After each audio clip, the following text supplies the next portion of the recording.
विद्यासागर जी महामुनिराज की जय। आचार्य समय सागर जी महाराज की जय। परम श्रद्धे मुनि श्री प्रमाण सागर जी महाराज की जय। मुनि श्री निसंग सागर जी महाराज की जय।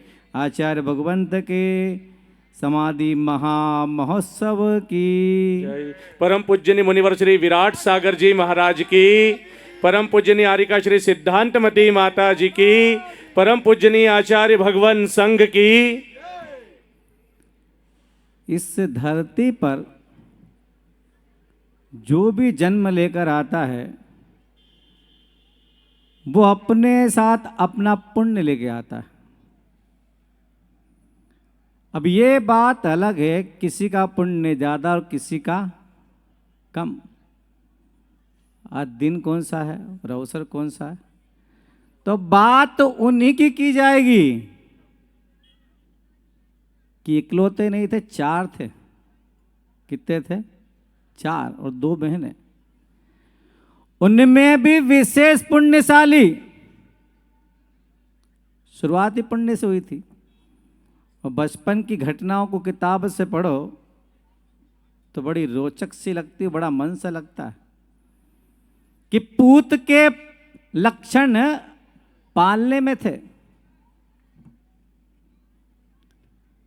आगे जाके कुछ ऐसा करेगा, ये लक्षण पहले दृष्टिगोचर थे कि पुण्य लेके आने वाला जीव कोई विलक्षण काम ही करता, सबसे अलग, सबसे जुदा। उस जमाने में जब ना तो मीडिया था, ना प्रिंट मीडिया का इतना प्रचार था, न विजन मीडिया थी, कुछ था ही नहीं। पर कोई ऐसा निमित्त किसी मुनिराज को देखकर जब दर्शन किए, भगवान की मूर्ति के और मुनिराज के दर्शन किए, तो दर्शन मात्र से निमित्त जागा अंदर, निमित्त मिला, उपादान जोर मारा कि आगे जाके कुछ ऐसा करना, पर कैसे करना है। हम लोग तो उस युग के लोग हैं जहाँ निमित्त इतना तगड़ा था, गुरुजी सामने थे, तो ज्यादा प्रयास नहीं करा अपने उपादान को जागृत बनाए रखने के लिए। पर वहां तो सपाट मैदान था कौन, वो कौन समझाने वाला, कौन बताने वाला, कहाँ जाना, क्या होगा, कैसे होगा। पर एक राह मन में थी कि मुझे चलना इस राह पर, वो चलूंगा। कि पुण्यात्मा जीव है, कुछ करेगा तो सही, बात सही है। अपने मन से इच्छा लेके उस धरती का त्याग किया जिस धरती ने उन्हें जन्म दिया था, कि छोड़ो इसे, यहां वो नहीं है जो मेरा निर्माण कर सके। निर्वाह तो मैं कर लूंगा, पर मेरा निर्माण तो हो पहले। इसी आशा से दक्षिण का त्याग करके उत्तर की तरफ आए और एक मुनिराज के आचार्य के संग में पहुंचे। कुछ दिन रहे और कहा, मुझे ग्रंथों का अध्ययन करना है, क्या आप कराएंगे? तब आचार्य ने कहा कि हम सेवा और चर्या तो सिखा सकते हैं, पर तुम्हें ग्रंथों का तलस्पर्शी अगर अध्ययन करना है तो तुम्हें पता हम बताते, तुम वहां चले जाओ, तुम्हारी जिज्ञासा वहीं शांत होगी। वो पता राजस्थान की धरती का था। एक वयोवृद्ध मुनि जिनका नाम और जिनका काम और जिनका ज्ञान तीनों एक ही बात के पर्यायवाची थे।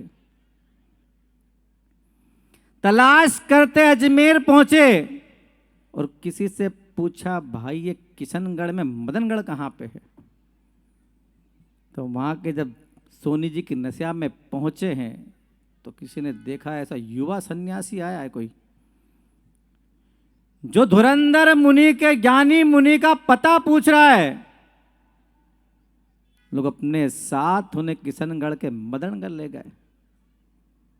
वो पहली बार अपनी चक्षुओं से, पहले मोबाइल तो था नहीं कि नाम टाइप करो बता देगा जीपीटी कौन व्यक्ति है, था ही नहीं पहले कुछ भी। नाम सुना था ये व्यक्तित्व जो मेरे व्यक्तित्व का निर्माण करेगा। पहुंच गए, एक लगन लेके मन में वैराग्य घेरा था कि मुझे बनना है।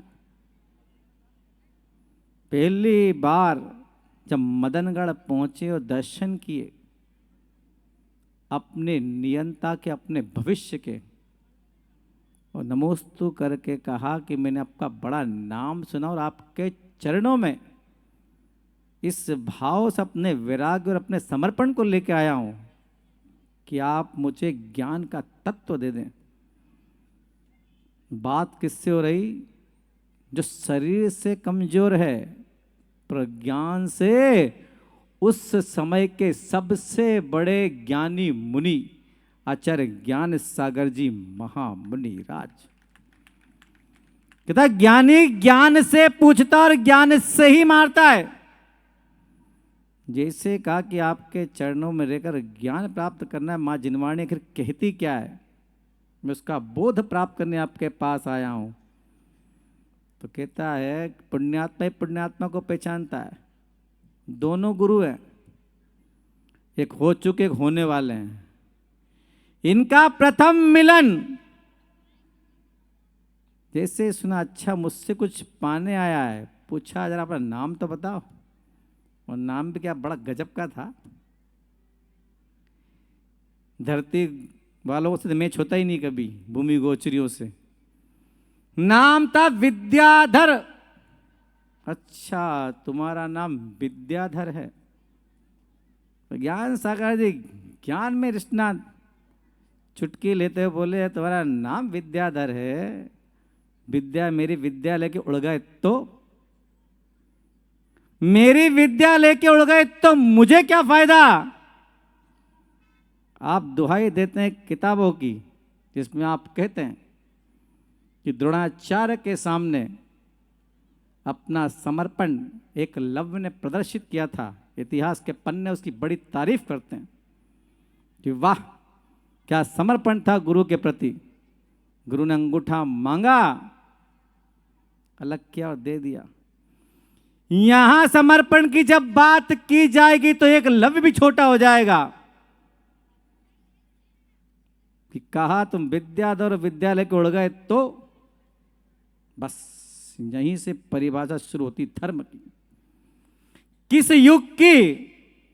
आचार्य विद्यासागर महाराज के युग की शुरुआत यहीं से हुई थी। विद्या लेके उड़ गए तो इतिहास के पन्ने कहते कि द्रोण ने एकलव्य से अंगूठा मांगा था, तब एकलव्य उनसे शिक्षा प्राप्त कर चुका था, चाहे परोक्ष ही की थी। तो उसने अतदाकार प्रतिमा द्रोण की बनाई थी, गुरु माना था परोक्ष में, गुरु की आराधना करके धनुर्विद्या सीखी थी। उसके बाद पाने के बाद दक्षिणा दी थी, समर्पण दिखाया था। पर हमारे गुरुदेव ने पाने के पहले वे पाया कुछ नहीं है, वो पता भी नहीं है कि होने वाला क्या है। मना कर दिया तो तुम विद्याधरो विद्या लेके उड़ गए तो कि महाराज आपके चरणों में आज से संकल्प है संपूर्ण जीवन के लिए मैं वाहन का त्याग करता हूं। अभी तो यह भी श्योरिटी नहीं है कि चरणों में स्थान देंगे या नहीं देंगे। क्या एकलव्य ने ऐसा किया था? नहीं, उसने पाने के बाद त्याग किया था। यहां तो पाने की भी शुरुआत ही इबारत लिखी नहीं गई है, उसके पहले ऐसा संकल्प लिया उनके चरणों में कि पूर्ण वैराग्य से यहां आपके चरणों में लगन मेरी बहुत गहरी है, बस आपका सानिध्य मिल जाए तो मेरा जीवन सफल हो जाए। वो ज्ञान का सागर जो सदी का सबसे बड़ा ज्ञानी, सबसे बड़ा ज्ञाता तत्वकार मंत्रों का, उस समय कहते थे ज्ञान सागर जी से महाभारत से बड़ा कोई मंत्रविद भारत में नहीं था उस समय। इतने धुरंधर मुनि थे वो, तब आचार्य नहीं बने थे। जैसे अपना समर्पण दिखाया उनकी बूढ़ी आंखों ने यह पहचान लिया कि जिस व्यक्ति की मुझे तलाश थी, शायद यही वो व्यक्ति है जिसके लिए मेरी आंखें टकटकी लगाकर बेइंतजार कर रही थी। जैसे ही मिला कि वाहन का त्याग करता हूं, ज्ञान सागर जी महाराज पूरी तरह से आश्वस्त कि अब मिला है। जो एक बार में अपने आप को पूरा समर्पित कर दे, उसके सामने क्या गुरु अपनी कोई बात छुपा सकते? न भूतो न भविष्यति। हम तुम जैसे गुरुजी नहीं रहे होंगे कि कोई बात कही जाए तो पहले मन में कैलकुलेटर खोलते हैं, माइनस प्लस करेंगे, इसमें घाटा की फायदा है। उनके मन में वैराग्य बहुत गहरा था कि मुझे पाना है, और दे सकता है तो यही व्यक्ति मुझे दे सकता है। अपने आप को समर्पित कर दिया। भाषा का अंतर, दोनों के व्यवहार में अंतर, दोनों की संस्कृति में अंतर, पर एक को बनना था और दूसरे को बनाना ही था। ना भाषा ने अवरोध पैदा करा, न संस्कृति बाधा बनी। एक मारवाड़ी और दूसरा दक्षिण का। पर कहते हैं जब धर्म बीच में हो तो कोई बाधा बीच में उपस्थित नहीं होती। ज्ञान सागर जी ने देना शुरू किया। धन्य था वो शिष्य, दो हाथ से लेता चला गया कि दिए जाओ, मेरी क्षमता बहुत है आपसे लेने की। यात्रा लेने और देने की चलती रही, पर कहां, कहते हैं शुभ कार्य कुछ समय के लिए होते हैं, उसमें अवरोध जरूर आता है अच्छे काम में। एक की वृद्ध आंखें अब थक चुकी थी, वो मन में सोचा जितना मेरे पास था इसको दे चुका हूं, अब मेरे पास कुछ भी नहीं बचा। तब दीक्षा का प्रसंग आया। उस जमाने में युवाओं की दीक्षा नहीं होती थी। जो महाराज बनते थे, बब्बा महाराज बनते थे। कौन से? वृद्ध महाराज। जब दीक्षा का अजमेर में हो सारा भीषण गर्मी,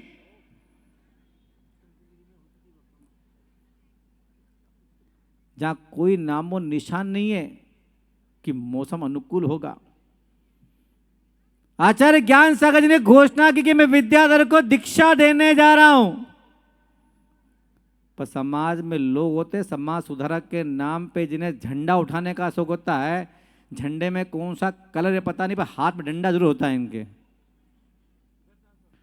कि ज्ञान सागर जी आप क्या कर रहे हैं? इतने छोटे उम्र के, छोटे कम उम्र के बालक को आप दीक्षा दे रहे हैं। कल कुछ हो गया तो हम क्या करेंगे? क्या सोचा आपने? तो अपने शिष्य पर जो विश्वास गहरा था ज्ञान सागर जी महाराज को, पहली बार भागचंद जी सोनी के नेतृत्व में जो डेलीगेशन उनके पास गया था कि सुनो, मैं विद्याधर के ज्ञान के बारे में तो कुछ नहीं कह सकता, पर इस बात की अपनी आत्मा की तरह 100% गारंटी लेता हूं कि एक दिन ये धरती पर चरित्र का सूर्य बन के चमकेगा। उस चरित्र का सबसे पहले प्रमाण पत्र उनके गुरु ने दिया था, आचार्य ज्ञान सागर जी महाराज ने। समय ने अपनी यात्रा की, समय चलता रहा, पर कहते हैं जब बुढ़ापा घेरता है तो निरंतर इंसान का शरीर गिरता चला जाता है। उन्हें लगा अब ये मुनि बन चुका है, सब इसका कर चुका हूं मैं, अब दे। अभी तक मैंने तुझे दिया है, आज पहली बार जीवन में मुझे मांगने का अवसर आया है कि मुझे कुछ नहीं चाहिए तुझसे। एक काम कर, इस पाटे पे बैठते बैठते मैं थक गया हूं, अब नीचे विश्राम करूंगा, तू पाटे पे बैठ जा। ये नहीं कहा कि मेरा आचार्य बन, पता है कि मेरा शिष्य है, ये पद याद तो कर लेगा, पद लेगा नहीं कभी। कर पद की बात कहूंगा कि मेरा बूढ़ा शरीर थक चुका है, अब तू बैठ विद्यासागर और मुझे नीचे बैठना है। कैसा वो क्षण रहा होगा जब एकमात्र सहारा जीवन का वही आपसे कह रहा है कि अब बस, अब बहुत हो चुका, अब जाने दे मुझे, मैं जाऊंगा। तो कैसे उन्होंने इस बात को सहन किया होगा कि वो जो मेरा पूरा जीवन है वही मेरे हाथों से फिसलता चला जा रहा है। पर स्वीकार किया कि पहली बार मेरे गुरु ने मुझसे कुछ मांगा है, मेरे जीवन का ये सौभाग्य है। बड़े बूझे मन से और भारी मन से उस छोटे से पाटे पर उस धरा को प्रणाम करने का अवसर मुझे मिला मुनि बन के। अजमेर की सेठी जी की वो नसिया है जिसके दर्शन मैंने भी किए और मां की रज अपने माथे पे मैंने भी लगाई थी। वो स्थान देख के आया जहां पर ज्ञान सागर जी महाराज ने अपने इकलौते प्रिय शिष्य को कहा था तू यहां बैठ, अब मैं नीचे बैठूंगा। मुझे मन से पाटे पर बैठ गए। यहां तक तो सब ठीक था कि कोई बात नहीं, गुरु का आदेश है। वो दूसरे ही क्षण का विद्यासागर, अब मेरी बूढ़ी काया में दम नहीं बचा, मैं शरीर से थक चुका हूं, मेरी सारी संपत्ति मैंने तुझे दे दी है, मैं बहुत आश्वस्त हूं तुझे लेके, अब मेरी समाधि करा दे, अब मेरी समाधि करा दे। सोचो, गुरुजी चले गए, हम पल पल उनको याद करते हैं, जबकि हम तो इतने सारे हैं। कितने सारे हैं? मेरे दोनों भुजाएं छोटी पड़ जाएं, इतने सारे हैं। वो तो अकेले थे। कौन मेरा इसके बाद सहारा बनेगा? पर धन्य गुरु जी का समर्पण अपने गुरु के प्रति कि आज मुझे अवसर मिला अपने गुरु की सेवा करने का। वो जेठ मां की भीषण गर्मी, वो ज्ञान सागर जी को साइटिका था, वो बाहर विश्राम नहीं करते थे। अंदर कमरे में 1 महीने तक लगातार अपने गुरु की दिन रात भूलकर सेवा की और इसी योग्य समाधि कराई जिसकी अपेक्षा ज्ञान सागर जी महाराज को विद्यासागर महाराज से थी कि मेरी समाधि अच्छे से करवाएगा। इसी बात को पूज्य प्रमाण सागर जी महाराज ने कुंडलपुर में आचार्य महाराज से पूछा था कि आचार्य महाराज एक बात आपसे पूछूं, मेरी मन की जिज्ञासा है कि जब ज्ञान सागर जी महाराज की समाधि आपने कराई थी और दादा गुरु आपको छोड़ के चले गए थे, तब आपने कैसा महसूस किया था? तो कहते गुरु जी बड़ी से बड़ी बात को, गुरुता को लघुता में कैसे बता देते थे, यह अद्भुत कला उन्हीं के पास थी। अपने कोमल शब्दों में बोले कि वे पहली बार उनकी समाधि के बाद खुले में आके सोया था।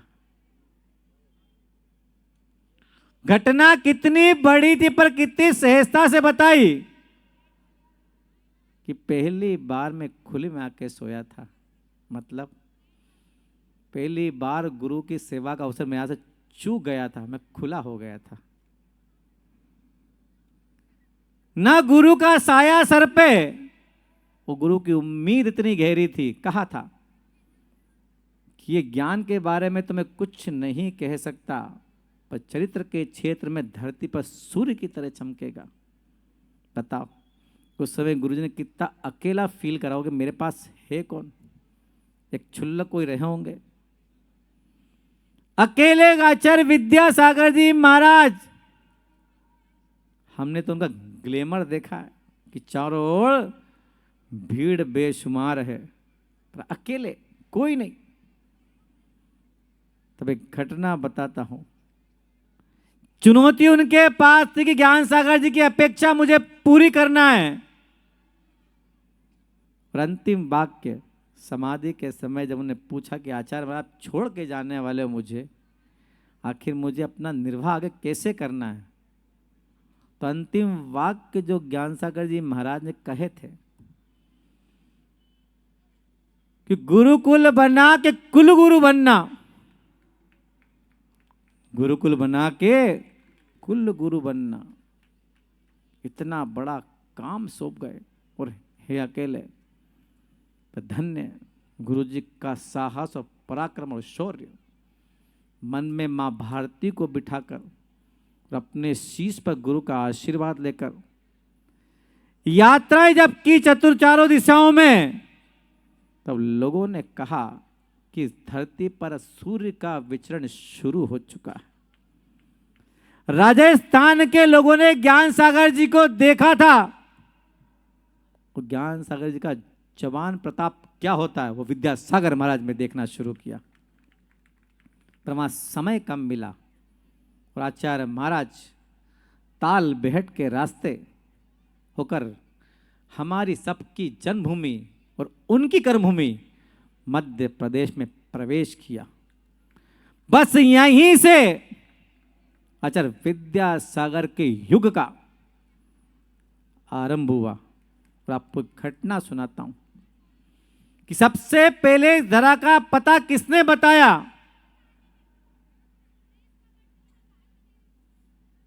तो भागचंद जी सोनी की पत्नी, जो कुछ महीने पहले बुंदेलखंड की यात्रा पे आई होगी और आचार्य हमारे भागचंद जी की सोनिया की नसिया में विराजमान थे, तो आचार्य थे कि महाराज कभी आप मध्य प्रदेश जाए तो मध्य प्रदेश के दमोह जिले में कुंडलपुर है, आप बड़े बाबा के दर्शन जरूर करना। सबसे पहला पता उस महिला ने बताया था आचार्य महाराज को कि कोई जगह ऐसी है। ताल बेहट के रास्ते होते जब आचार्य महाराज कुंडलपुर पहली बार पहुंचे, तो मध्य प्रदेश के लोगों की जो दीवानगी थी वो आज की नहीं है, वो उसी दिन से है जिस दिन पहली बार प्रवेश किया था।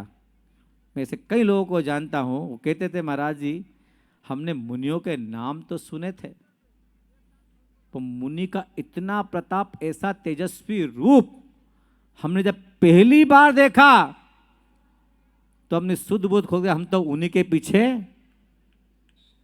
चल पड़े। ऐसी सुंदर दे तप्तायमान स्वर्ण की तरह और एक युवा आचार्य जो उस समय दिखाई नहीं देते, पर ये कहां से आए। ये धरती भी मुनियों की वंदना करने के लिए प्यासी थी, आपके बुंदेलखंड की।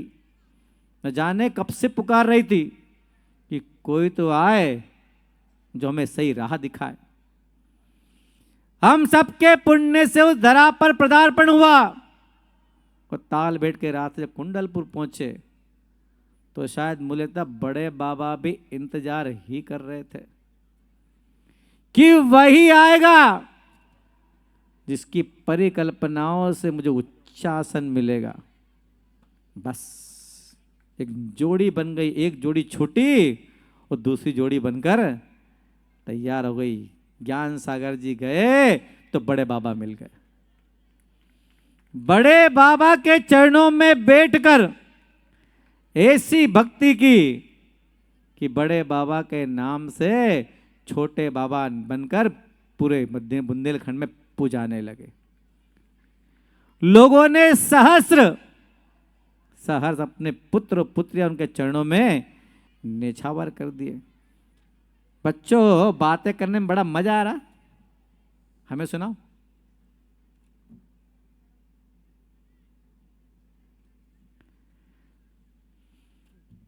अपने पुत्र पुत्रियों को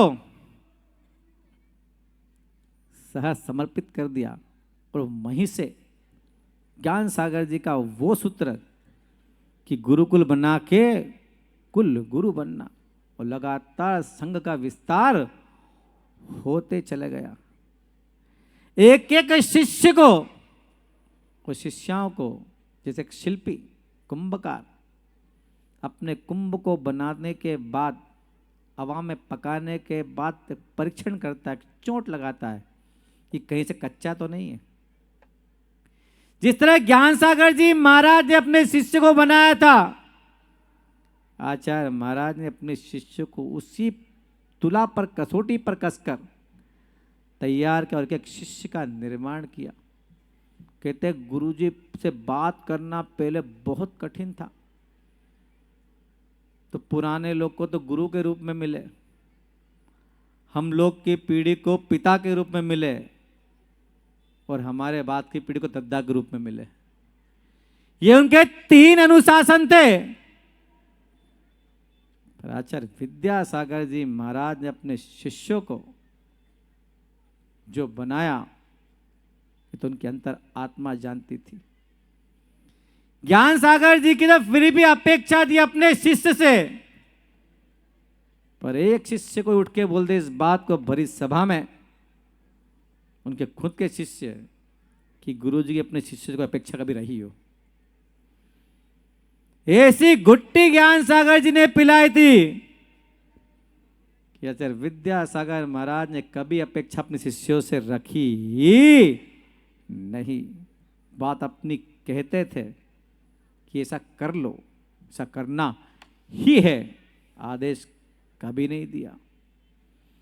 निर्माण होता चला गया, संघ का विस्तार हुआ, तब कहीं जाकर ये मन में आया कि संघ तो अपना का पल्लवित हो ही रहा है, क्यों ना राष्ट्र की सेवा भी की जाए। तब राष्ट्र की जो कुरीतियां थी उस पर ध्यान आया, तब मांस निर्यात बंद करो, ये बात उठाई। मातृभाषा पे काम किया, और फिर जब देखा कि उद्योग जगत में अब पूंजीपति हाथ पे पसारने लगे हैं, तो वो जनता कहाँ जाएगी जिनके हाथ में कोई काम नहीं है। उन्हें दिया हथकरघा, ये भी गुरु जी लेके आए। इस बात पर बवाल मचा, क्या कोई जैन मुनि को एक काम करना चाहिए जिनने मां जिनवाणी को पढ़ा ही ना हो, कभी समझा ही ना हो, वो तो बात उठाएंगे। वो इतनी बात पढ़ ले कि दर्शन विशुद्धि भावना की परिभाषा करते हुए आचरण लिखा है कि प्राणी मात्र के प्रति कल्याण की भावना भाना, इससे तीर्थंकर प्रकृति का बंध होता है। इस लाइन को गहराई से समझ ले, उनको प्रश्न का उत्तर मिल जाएगा। मूक प्राणियों के लिए गौशालाएं खोली। ये मंत्री महोदय कह तो रहे थे, ये अच्छा रहा, मंत्री महोदय का नॉलेज अच्छा है कि 24% की जीडीपी और 12,000 गौशाला को याद तो है, कम से कम नेताओं को याद रहना चाहिए। इनको याद रहेगी तो भविष्य अच्छा होगा देश का। यह काम गुरुजी की आशीष से संपन्न हुआ। और न जाने कितने तीर्थों का निर्माण होता चला गया। ये सारी परिकल्पनाएं उनके चेतन मन की है। इतनी बड़ी विरासत जो अकेले संभालते थे, चाहे व्यक्ति हो चाहे वस्तु, बड़े निष्णांत अपने काम करने में। कई बार सोचते हैं कि हमारे पल्ले कोई एक काम पड़ जाता है तो माथा ठनकता कई बार, तो कि कटे फंस गए भाई, कहीं हुए, अब क्या होगा। पर धन्य आचार्य महाराज को पेशेंस और धैर्य, आप सबको झेलते थे कई बार। स्वस्थ आप तो पूछ गए आचार्य महाराज मेरा ऐसा हो गया, मेरा ऐसा हो गया, कहीं पूछा आपका कैसा हो गया। सबको अपनी सुनाना उनको जाके, पर धन्य थे उनके धैर्य शक्ति, सबको सुनते थे। उसके बाद भी वाह क्या मुस्कुराहट उनके चेहरे पर खिलती थी जब उनको देखते थे धरती से स्वयं मुस्कुरा रही हो, इतने सुंदर तो उनका चेहरा था। मुझे याद है वो दिन जब दुनिया को योगा सिखाने वाला बाबा रामदेव जबलपुर आया। सुबह सुबह का समय था। हम सारे मुनि, हम लोग की दीक्षा तक के सारे मुनि, 2004 तक की बैच के सब मुनि बैठे थे उस रूम में। सुबह का सीन था, गुरुजी के पीछे कांच लगा, कांच की खिड़की थी, उसमें से धूप आ रही थी। जबलपुर था स्थान था वो, सब मुनि बैठे थे और रामदेव जी आए, आके बैठ गए गुरुजी के पास। अब वो दुनिया को योगा सिखाने वाला, उसके बारे में 55 साल का बाबा है, इसके बाल काले हैं, एक बाल इसका सफेद नहीं है। और जस्ट किस्मत के बाद में उसके पास में बैठा था 2 फीट दूर पे। मैंने उस बाबा की आंख में जब देखा तो उसकी आंखों को टटोला। वो गुरुजी को ऐसे टक टक्की लगाए देख रहा था कि ये बाबा आखिर कौन सा योगा करता है, मेरे बाल काले हैं, इसका तो शरीर ही पूरा गुलाबी है, ये आखिर करता क्या है। ऐसा दुनिया को योग सिखाने वाला गुरु जब उनसे अभिभूत हुआ और जाने को हुआ, तो एक बात उसने कही उनके प्रणाम करते हुए कि आचार्य महाराज मेरे जीवन के लिए कोई सूत्र दीजिए। तो आचार्य महाराज ने कहा कि आप रात में कुछ खाते हैं?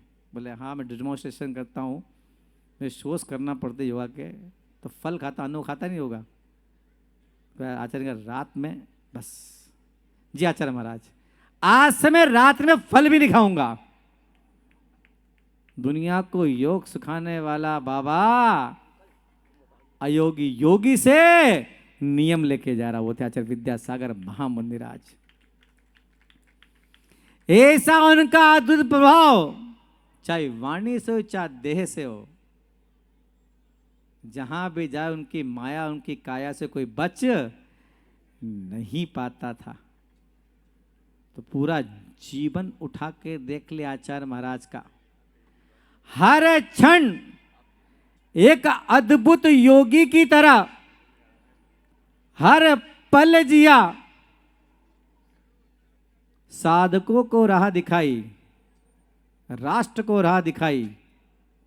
जब खुद का समय आया खुद को राह दिखाने का, तो क्या स्वाभिमान अपने अंदर जगाया था आचार्य महाराज ने।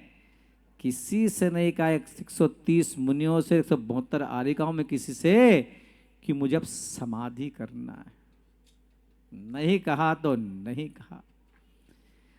कई बार सूचित किया, तो गजब हम लोग शिष्य लोग भी विश्वास करने को तैयार ही नहीं थे कि आचार्य महाराज कहना क्या चाह रहे हैं हमसे। आचार्य महाराज अस्वस्थ हैं, वो तो ठीक हो जाएंगे, पहले भी आचार्य अस्वस्थ हुए फिर ठीक हो जाएंगे, पर कई बार संकेत के इस बात के, पर कौन शिष्य मानने को तैयार है, वो विरागी है और उनके चक्कर हम उनके सारे सरागी हैं। उनसे राग ही इतना था कि हम मानने को तैयार नहीं थे, पर अंत अंत में जब उनकी देह ने उनका साथ देना छोड़ दिया, जो वीडियो में देखा था मैंने कि जब जनता को आशीर्वाद देने आए थे, आप श्रद्धालु को आशीर्वाद देने आए थे, वो जैसे आशीर्वाद देके पलटे, थोड़े से डिसबैलेंस हुए, तो प्रसाद सागर जी ने हल्का सा उनको सहयोग दिया था, उन्हें हाथ झटक दिया था। कितना गहरा स्वाभिमान हमारे आचार्य महाराज का कि मैं ज्ञान सागर का चेला हूं, मैंने देना सीखा है, लेना नहीं सीखा है। ऐसा गहरा स्वाभिमान इस धरती पर ना किसी का हुआ है, ना किसी का होगा, ना भूतो ना भविष्यति। वो अंतिम सांसें गिन रहे थे, तब भी कहा था किसी को सूचित मत करना। मैं जानता हूं कि मेरे भक्त और मेरे शिष्य मुझसे कितना प्रेम करते, तुम संभाल नहीं पाओगे। तब भी रोक दिया, सारे शिष्य वहीं थम गए कि आचार्य महाराज ने कहा है जो जहां है वहीं थम जाए। हम थम गए, पर तुम का मानने वाले थे, वाहन वाले, तुम गाड़ियों के विद्याधर हो, सबके सब पहुंच गए। उस बात के तुम साक्षी बने कि तुमने उस देह को अपनी आंख से देखा है। हम तो वो अभी भी भागे हैं, खूब भागे, बाद में कहा रुक जाओ, कोई आगे नहीं बढ़ेगा। चाहते तो प्रोटोकॉल ब्रेक कर सकते थे, पर ज्ञान सागर के चेले में ज्ञान सागर के संस्कार थे और विद्यावंशियों में विद्यासागर के संस्कार थे कि कहा आगे नहीं बढ़ेंगे तो नहीं बढ़ेंगे। अपने आंख के आंसू अपनी हाथों से पोंछ लिए, जब मेरे गुरु का आदेश है कोई बात नहीं, जीवन की ये चूक है, तो इसमें मेरे गुरु का आदेश है, मैं अनुशासन नहीं तोड़ूंगा। जब उनकी देह ने अंतिम सांस ली, सच मानो कोई पूछता आप क्या चाहते इस समय, तो कहते हैं भाई जिस यान से वो जा रहे हमें बिठा लो, हम भी चल रहे उनके साथ में। जब वो नहीं है इस धरती पर तो रहने का क्या फायदा? कि जो करते थे उन्हीं के लिए करते थे, अब कर भी लेंगे, वो करने के बाद हमें कौन सांत्वना देगा, वो कौन वो मुस्कुराहट देगा जिसकी एक झलक पाने के लिए उनके सारे शिष्य हजारों किलोमीटर तक दौड़ दौड़ कर चले आते थे। कहां मिलेगा विद्या का सागर? अब नहीं मिलेगा वो विद्या का सागर। हमने जाने क्या खो दिया, उसकी कोई क्षतिपूर्ति दुनिया में कोई नहीं कर सकता। अब तो मात्र उनकी यादें हमारे जहन में, मस्तिष्क में सुरक्षित है कि हमसे क्या कहना चाहते थे और क्या करवाना चाहते थे। अब जब आंख बंद करके सोचते हैं तो मन भर आता और आंखें भर आती कि किससे कहें अपने मन की बात। वो हमसे नहीं कहते थे और हम कहते थे तो अब सुनने वाला कोई नहीं है। एक संबंध था जो हमेशा के लिए टूट गया, पर उनकी यादें, उनका अनुशासन, उनकी मर्यादा, उनकी जो हमसे चाहते थे वो हम सबके पास बहुत गहरे तौर पर सुरक्षित है। उनका हर भक्त, उनका हर शिष्य इस बात को अच्छे से समझ ले कि अपने अपने स्तर पर हमें हम सबको उनकी हर भावनाओं को पूरा करना है और अपना ये वर्तमान जीवन अपने गुरु के नाम समर्पित करना है। यही सही विनयाञ्जलि और श्रद्धांजलि है कि हर क्षण उनकी भावनाओं का निरंतर चिंतन करना है। अभी बात कही गई थी कि आचार्य महाराज को भारत रत्न से मरणोपरांत सम्मानित किया जाए। ये तक पद की बात है। जो एक अच्छा पुण्यात्मा जीव, अच्छा वैरागी, उत्कृष्ट समर्पण करने वाला, सर्वोत्कृष्ट आचार्य, महाधुरंधर तपस्वी, राष्ट्र का हितैषी और करुणा को जीवन में धारण करने वाला व्यक्ति भारत क्या, वो तो अपने आप में विश्व के एक रत्न थे। सरकार अपना काम करे, पर हम भक्त और शिष्य तो काम कर चुके हैं। हम भारत के नहीं, अपने अंतरंग से स्वीकार करें कि इस ब्रह्मांड के हमारे गुरुजी एक अद्भुत रत्न थे। सरकार जब करेगी, हम तो अपने मन में इस बात की कब से ही घोषणा कर चुके कि हमारे गुरुजी आखिर क्या थे। उनकी भावनाओं का निरंतर चिंतन करना और उसी पर चलना ये हमारे जीवन का लक्ष्य हो। ये मुट्ठी जिसमें 5 अंगुलियां, कितनी है? 5, ये खुली रहे तो आशीष बरसे, वो बंद हो तो संगठन झलके। बस इस बात का ध्यान रखना। यही विनयाञ्जलि हमारे गुरुजी को दिगंत तक, उनके लक्ष्य तक पहुंचाती रहेगी।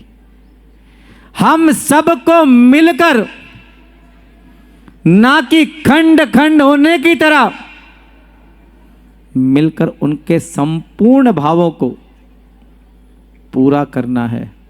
जैसे सुबह मैंने एक बात कही थी कि अपने लक्ष्य पर ध्यान दो। क्या चाहते थे? जो बेफिजुल की बातें हैं एक कान से सुनो और दूसरे से निकाल दो। जिसका कोई लक्ष्य नहीं होता वही बिना मतलब की बात करता है। हम सबके जीवन का क्या लक्ष्य है हम सबको पता है। हम अपने लक्ष्य की ओर बढ़े, ना कि जो हमें बीच में भटकाने वाले तत्व, जो हमारी मानसिक शांति को भंग करने के लिए प्रयासरत हैं, उनकी ओर अपना चित्त ले जाए। हमारे गुरु से हमें मिला है कि बेटा कैसी आंधी और तूफान आए, अपने समर्पण और भक्ति का और मेरे अनुशासन सिद्धांतों का दीप अंतिम सांस तक जलाए रखना। बस हमारे गुरु हमसे यही कहना चाहते थे, जो हम सबको अपनी उम्र रहते तक अच्छे से पूरा करना है। हम सबके जीवन में गुरु जी की इच्छा हमारी सांस की तरह बनी रहे। इसी बात के साथ अपनी बात को विराम देता हूँ। बोलिए आचार्य भगवंत गुरुवर श्री विद्यासागर जी महामुनिराज की, आचार्य समय सागर जी महाराज की, मुनिवर श्री विराट सागर जी निसंग सागर जी महाराज की, आर्य का